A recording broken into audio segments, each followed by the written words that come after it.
Et bienvenue dans l'épisode 3 de votre série audio Sherlock Holmes par Elzira.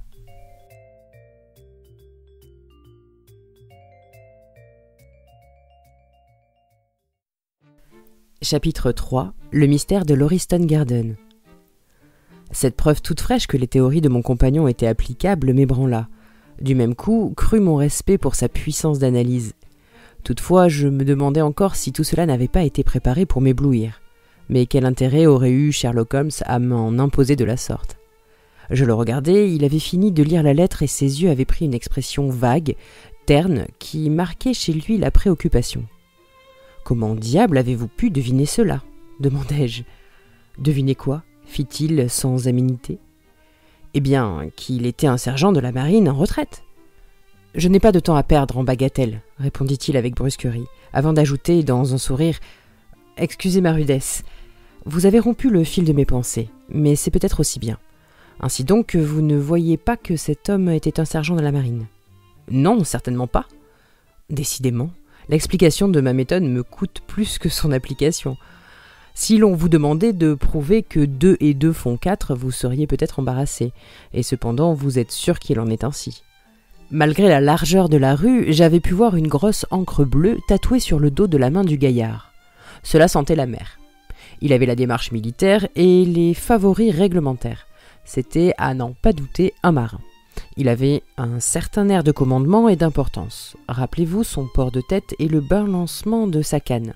En outre, son visage annonçait un homme d'âge moyen, sérieux, respectable.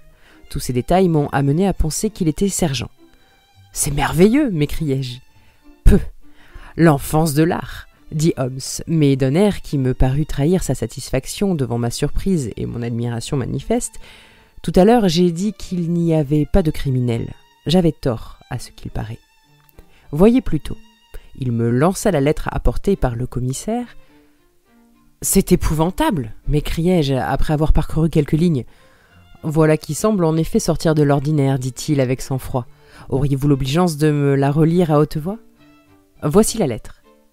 Cher monsieur Sherlock Holmes, il y a eu une triste affaire au numéro 3 de Lauriston Garden qui aboutit à Brixton Road. Vers 2 heures du matin, notre agent de service vit une lumière dans la maison. Ce fait éveilla ses soupçons car il s'agit d'une maison inhabitée. Il trouva la porte ouverte et dans la pièce de devant, qui est sans meubles, il découvrit la dépouille mortelle d'un individu bien mis, ayant dans sa poche des cartes au nom d'Enoch J. Draper. Cleveland, Ohio, USA. Il n'y a pas eu de vol et il n'y a pas non plus d'indices qui révèlent la façon dont cet homme a trouvé la mort. On a révélé des traces de sang dans la pièce, mais le cadavre ne porte aucune blessure. Nous ne nous expliquons pas sa présence dans cette maison vide. En fait, cette affaire est un casse-tête. Si vous pouvez venir sur les lieux avant midi, vous m'y trouverez. En attendant votre réponse, j'ai tout laissé comme c'était. Si vous ne pouvez pas venir, je vous communiquerai de plus amples détails. Vous m'obligeriez beaucoup en me réservant la faveur de me dire votre opinion. Agréé, cher monsieur, etc. Signé Tobias Gregson. Gregson est le meilleur limier de Scotland Yard, dit mon ami. Lui et Lestrade sont le dessus du panier, ce qui ne veut pas dire qu'ils valent grand-chose. Rapides et énergiques, ils sont en revanche routiniers de façon scandaleuse. Par-dessus le marché, ils travaillent à couteau tiré, jaloux l'un de l'autre comme des vedettes. L'affaire ne manquera pas de piquant si on les lance tous les deux sur la piste. Sa tranquillité me renversait. Je m'écriai « Vous n'avez pas un moment à perdre, faut-il aller chercher un fiacre ?» Je ne sais pas encore si j'irai là-bas. Il n'y a pas plus paresseux que moi, du moins quand la flemme me prend, d'autres fois je suis assez allant. « Mais c'est la chance de votre vie, Holmes !» En supposant que je tire la chose au clair, vous pouvez être sûr que Gregson, Lestrade et consorts s'en attribueront tout le mérite. C'est l'inconvénient de ne pas être un personnage officiel. Gregson mendie votre aide. En effet, il reconnaît que je lui suis supérieur. Il me l'avoue bien dans le tête-à-tête, mais il s'arracherait la langue plutôt que d'en convenir en présence d'un tiers. Allons quand même voir, je ferai ma petite enquête personnelle. Si je n'y trouve pas mon compte, du moins je m'amuserai aux dépens de mes collègues. En route. Chez lui succéda soudain à sa flemme un accès d'activité. Il sauta sur son pardessus, puis « Prenez votre chapeau, dit-il. Vous voulez bien de moi ? Oui, si vous n'avez rien de mieux à faire. » L'instant d'après, nous roulions ensemble à une allure vertigineuse vers Brixton Road. La matinée était brumeuse, nuageuse. Le voile brun foncé qui enveloppait le toit des maisons semblait le reflet des rues pleines de boue. Mon compagnon était en verve, il discourait sur les violons de Crémone, sur les mérites relatifs du Stradivarius et l'Amati. Quant à moi, je restais silencieux, déprimé par le temps maussade comme par la lugubre affaire où nous nous engagions. À la fin, j'interrompis Holmes au beau milieu de sa dissertation. « Vous ne semblez pas penser beaucoup à l'affaire. »« Faute de données, répondit-il. Chercher une explication avant de connaître tous les faits est une erreur capitale. Le jugement s'en trouve faussé. » « Vous aurez bientôt vos données, dis-je, car nous arrivons à Brixton Road. Voici la maison, si je me trompe. »« En effet. Conducteur, arrêtez-vous. » Nous en avions encore pour une centaine de mètres, mais il insista pour descendre tout de suite. Nous fîmes à pied le reste du chemin. Le numéro 3 de Lauriston Garden offrait un aspect sinistre et menaçant. C'était une des 4 maisons qui se dressaient en retrait à quelque distance de la rue. 2 d'entre elles étaient habitées, les 2 autres étaient vides. La dernière avait 3 rangées de fenêtres sans rideaux. Mélancolique, nue, désolée. Ici et là, sur les vitres sales, s'étalait un écriteau, à louer. Un petit jardin parsemé de touffes de plantes malingres séparait chaque maison de la rue. Il était traversé par une allée étroite de couleur jaunâtre, mélange d'argile et de gravier. La pluie tombée pendant la nuit avait tout détrempé. Le jardin était bordé par un mur de briques, haut d'1 mètre et muni d'une balustrade en bois. À ce mur était adossé un robuste agent de police, entouré d'un petit groupe de badauds qui allongeaient le cou et écarquillaient les yeux dans le vain espoir de surprendre quelque chose de l'enquête menée à l'intérieur. Je m'étais imaginé que Sherlock Holmes s'engouffrerait dans la maison pour se plonger aussitôt en plein mystère. Au contraire, il prit un air insouciant qui, en la circonstance, frisait l'affectation. Nonchalamment, il arpenta le trottoir, effleurant du regard le sol, le ciel, les maisons d'en face, la balustrade. Puis il descendit l'allée, ou plutôt la bordure d'herbe qui longeait l'allée, les yeux rivés au gazon. Il s'arrêta à 2 reprises. Une fois, je l'entendis pousser un cri de joie. Le sol humide et argileux avait conservé les empreintes de plusieurs pas. Mais comme les policiers dans leur allée et venue l'avaient foulé tant et plus, je ne pouvais m'expliquer que mon compagnon pût encore espérer quelques révélations. Toutefois, je savais que là où moi je n'apercevais rien, lui distinguait une foule de choses. Il m'avait déjà donné une preuve extraordinaire de l'acuité de son regard. À la porte d'entrée, un homme de haute taille nous accueillit. Il avait un visage blafard et des cheveux couleur de lin. Il tenait à la main un calepin. Il se précipita et serra avec reconnaissance la main de mon compagnon. « C'est vraiment chic à vous d'être venu, dit-il. J'ai laissé tout intact. »« À part le jardin, répondit mon ami en désignant l'allée. Un troupeau de bisons n'aurait pas fait plus de dégâts. J'espère que vous avez pris des précautions d'examiner le terrain avant d'autoriser vos hommes à le piétiner. »« C'est que j'ai eu beaucoup de choses à faire là-dedans, répondit évasivement le détective. Mon collègue, M. Lestrade, est sur les lieux. J'avais pensé qu'il s'en chargerait. Holmes me jeta un coup d'œil, puis, relevant le sourcil, « Quand 2 hommes tels que vous et Lestrade sont sur le même terrain, dit-il ironiquement, que reste-t-il à faire à un 3e » Gregson se frotta les mains, content de lui-même. « J'estime que nous avons fait tout ce qui était en notre pouvoir, répondit-il. Mais c'est un cas étrange, et je connais votre goût pour ce genre d'affaires. »« Vous n'êtes pas venu en fiacre » demanda Sherlock Holmes. « Non. Et Lestrade ? » ?»« Non plus. » « Alors, allons voir la chambre. » Sur cette conclusion inattendue, il pénétra à grands pas dans la maison, suivi de Gregson étonné. Un petit corridor au plancher nu et poussiéreux conduisait à la cuisine et à l'office. À gauche et à droite, il y avait 2 portes. L'une était apparemment fermée depuis plusieurs semaines, l'autre donnait sur la salle à manger, la pièce même où s'était accompli le crime. Holmes y pénétra et je le suivis non sans appréhension. C'était une grande chambre carrée que l'absence de tout meuble agrandissait encore. Un papier vulgaire tendait les murs. Souillé de taches d'humidité, par places, il pendait en longues déchirures qui laissaient à découvert le plâtre jaune. En face de la porte était une cheminée prétentieuse. À un bout de la tablette, en faux marbre blanc, on avait planté une bougie rouge. L'unique fenêtre, très sale, filtrait une lueur trouble et incertaine qui faisait apparaître gris foncé toutes les choses du reste ensevelies sous une épaisse couche de poussière.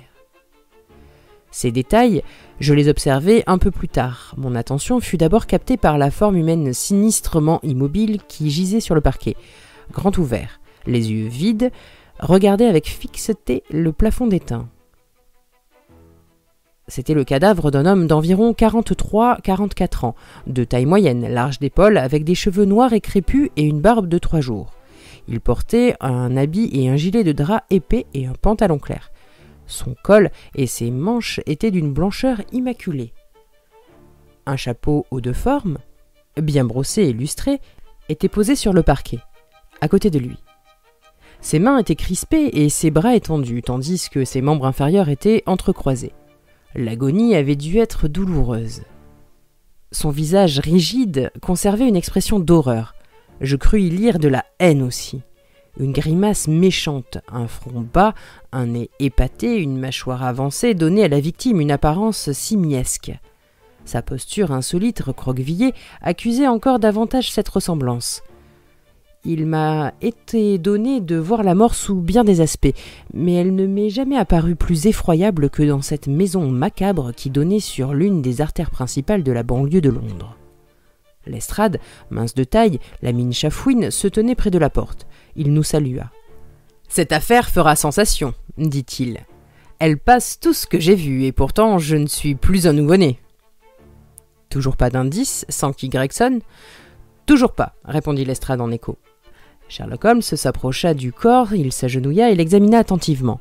« Vous êtes sûr qu'il n'a pas été blessé ?» demanda-t-il en montrant du doigt alentour des caillots et des éclaboussures de sang. « Absolument, s'exclamèrent ensemble les deux détectives. Il faut donc que ce sang appartienne à un autre individu, au meurtrier, si meurtre il y a. Cela me rappelle les circonstances qui ont accompagné la mort de Van Jansen à Utrecht en 1834. Vous souvenez-vous de cette affaire, Gregson ? Non, je ne m'en souviens pas.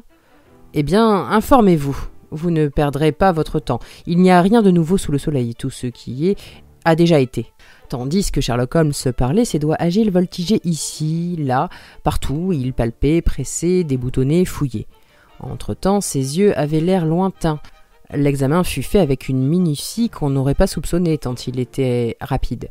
Pour finir, il flaira les lèvres du mort, puis jeta un coup d'œil sur les semelles de ses chaussures vernies. « On ne l'a pas changé de place ?» demanda-t-il.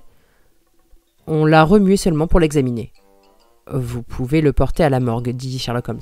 Il ne peut plus rien m'apprendre. » Gregson avait à sa disposition une civière et 4 hommes. Ceux-ci arrivèrent, à son appel, ils soulevèrent le cadavre et l'emportèrent. Au moment où on l'enlevait, une bague tomba avec un son clair et roula sur le parquet. Lestrade s'en saisit et l'examina, l'air perplexe. « Il y a eu une femme ici, s'écria-t-il, c'est l'alliance d'une femme. » Pour nous faire voir l'objet, tout en parlant, il l'avait posé sur la paume de sa main. Nous fîmes cercle autour de lui, tous yeux. Ce petit anneau en or avait, à n'en pas douter, orné jadis le doigt d'une mariée. « Ceci complique les choses, dit Gregson. Elles étaient pourtant assez compliquées comme ça. »« N'en sont-elles pas plutôt simplifiées, dit Holmes. Rien ne sert de rester les yeux fixés sur la bague. Qu'est-ce que vous avez trouvé dans les poches de la victime ?»« Tout est là, répondit Gregson, pointant du doigt les objets en tas sur la dernière marche de l'escalier. Une montre en or numéro 97 163 par Barrow de Londres, une chaîne giletière en or très lourde et très solide, une bague en or avec une devise maçonnique, une épingle d'or à tête de bulldog avec des yeux en rubis, un porte-cartes en cuir de Russie contenant des cartes d'Enoch J. Dreber de Cleveland auxquelles correspondent les initiales EJD du linge. Pas de bourse, mais de l'argent, 7 livres, 13 shillings. Il y a encore une édition de poche du Décaméron portant sur la feuille de garde le nom de Joseph Stangerson. Et enfin, 2 lettres. L'une est adressée à E.J. Dreber et l'autre à ce Joseph Stangerson. À quelle adresse ? American Exchange Strand, poste restante. Les 2 lettres proviennent de la compagnie des bateaux à vapeur Guillon, et il est question du départ de leur bateau de Liverpool. Il est clair que ce malheureux se disposait à repartir pour New York. Avez-vous fait des recherches au sujet de ce Stangerson ? Immédiatement, dit Gregson, j'ai envoyé des avis à tous les journaux et un de mes hommes est allé à l'American Exchange. Il n'est pas encore revenu. Avez-vous câblé à Cleveland ? Ce matin même. Comment avez-vous rédigé votre demande ? Nous avons tout simplement exposé les circonstances et dit que nous accueillerions avec reconnaissance tout renseignement pouvant nous être utile. Vous n'avez pas insisté sur un renseignement capital ? Stangerson, j'ai demandé qui il est. C'est tout ? N'y a-t-il pas un fait sur lequel repose toute l'affaire ? Ne câblerez-vous pas de nouveau ? J'ai dit tout ce que j'avais à dire, répondit Gregson, prenant un air offensé. Sherlock Holmes rit sous sa cape. Il s'apprêtait à faire une observation quand Lestrade, il était entré dans la chambre tandis que nous causions dans le vestibule, réapparut sur scène en se frottant les mains avec suffisance. « Monsieur Gregson, dit-il, je viens de découvrir une chose de la plus grande importance. Elle serait passée inaperçue si je n'avais pas examiné soigneusement les murs. » Les yeux du petit homme me jetaient des étincelles. Il contenait à peine sa joie de damer le pion à un collègue. « Venez, fit-il en retournant avec empressement dans la chambre dont l'atmosphère semblait purifiée depuis l'enlèvement du cadavre. « Bon, maintenant, restez là. » Il frotta une allumette contre sa semelle et l'éleva vers le mur. « Regardez, s'écria-t-il triomphalement. J'avais remarqué que le papier s'était décollé par endroits. Dans ce coin de la chambre, un grand morceau décollé laissait à découvert un carré de plâtre jaune. À travers de cet espace nu, on avait griffonné en lettres de sang ce seul mot « Rache ». « Qu'est-ce que vous pensez de ça » s'écria le détective. « Nous ne l'avions pas vu parce que c'était dans le coin le plus sombre. Personne n'a pensé à regarder par là. L'assassin a écrit avec son propre sang. Voyez cette traînée qui a dégouliné le long du mur. En tout cas, toute hypothèse de suicide se trouve écartée désormais. Et pourquoi avoir choisi ce coin ? Je vais vous le dire. Vous voyez cette bougie sur la cheminée, elle était allumée. Ce coin, qui est maintenant dans la partie la plus obscure, se trouvait alors dans la partie la plus éclairée. » « Et quel sens prêtez-vous à votre travail » demanda Gregson d'un ton dédaigneux. « Quel sens ? Eh bien, on allait écrire Rachel, mais on a été dérangé. Retenez ce que je vous dis. Quand on aura éclairci cette affaire, on saura qu'une femme prénommée Rachel était dans le coup. » Riez, riez, monsieur Holmes. Vous pouvez être brillant et astucieux, mais à la fin, on s'apercevra que le vieux limier est encore le meilleur. « Je vous demande bien pardon, dit mon compagnon, qui avait irrité le petit homme en pouffant de rire.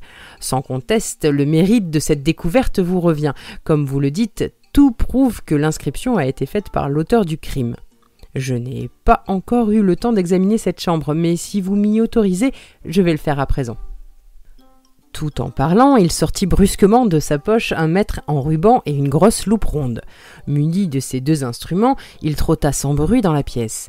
Il s'arrêtait, il repartait, de temps à autre il s'agenouillait, et même une fois il se couchait à plat ventre. Il semblait avoir oublié notre présence. Il monologuait sans cesse à mi-voix. C'était un feu roulant ininterrompu d'exclamations, de murmures, de sifflements et de petits cris d'encouragement et d'espoir. Il me rappelait invinciblement un chien courant de bonne race et bien dressé qui s'élance à droite puis à gauche à travers le hallier et qui, dans son énervement, ne s'arrête de geindre que lorsqu'il retrouve la trace. Pendant plus de 20 minutes, Holmes poursuivit ses recherches. Il mesurait avec le plus grand soin l'espace qui séparait deux marques invisibles pour moi, et de temps à autre, tout aussi mystérieusement, il appliquait son mètre contre le mur. À un autre endroit du parquet, il mit avec précaution un peu de poussière en tas, puis la recueillit avec une enveloppe. Finalement, avec la plus grande minutie, il étudia à la loupe chaque lettre du mot inscrit sur le mur. Cela fait, il parut satisfait, il remit dans sa poche le mètre et la loupe. « On a dit que le génie n'est qu'une longue patience, dit-il en souriant. Ce n'est pas très exact, mais cela s'applique assez bien au métier de détective. Gregson et Lestrade avaient observé les manœuvres de l'amateur avec beaucoup de curiosité et un peu de mépris. Ils ne se rendaient évidemment pas compte d'un fait qui m'apparaissait enfin, les plus petites actions de Sherlock Holmes tendaient toutes vers un but défini et pratique. « Quel est votre avis » demandèrent ensemble les deux hommes. « Si j'étais censé vous venir en aide, messieurs, je vous volerais le crédit que vous devez tirer de cette affaire. N'importe qui serait malvenu d'intervenir dans une enquête que vous avez si bien menée jusqu'à présent. » Ces paroles sentaient le sarcasme d'une lieue. « Si vous voulez me tenir au courant de vos recherches, ajouta-t-il, je serai heureux de vous apporter toute l'aide possible. Entre-temps, j'aimerais parler à l'agent qui a trouvé le corps. Pouvez-vous me donner son nom et son adresse ?» Lestrade consulta son calepin. « John Rance, dit-il. Il n'est pas de service en ce moment. Vous le trouverez 46 Audley Court, Kensington, Park Gate. » Holmes nota l'adresse. « Venez, docteur, dit-il. Nous allons voir John Rance. » Puis, se tournant vers les deux détectives, Je vais vous dire quelque chose qui pourra vous être utile. Il y a eu un assassinat. Le meurtrier est un homme. Il a plus d'1,80 m. Il est dans la force de l'âge, pour sa taille. Il a de petits pieds. Il porte des brodequins à talons carrés. Et il fume des cigares de Trichinopoly. Il est venu ici avec sa victime dans un fiacre tiré par un cheval qui avait 3 vieux fers et un œuf à la patte antérieure droite. Selon toute probabilité, le meurtrier a un visage haut en couleur et les ongles de sa main droite sont remarquablement longs. Je ne vous donne que ces quelques indications, mais elles pourront vous être utiles. Lestrade et Gregson s'entre-regardèrent avec un sourire incrédule. « Si cet homme a été assassiné, comment l'a-t-il été ?» demanda le premier. « Empoisonné, dit Sherlock Holmes d'un ton péremptoire avant de s'éloigner. Arrivé à la porte, il se retourna. « Autre chose, sachez, Lestrade, que Rache est un mot allemand qui signifie vengeance. Ne perdez donc pas votre temps à chercher une demoiselle Rachel. » Après cette flèche du part, il sortit, laissant ses 2 rivaux bouche bée.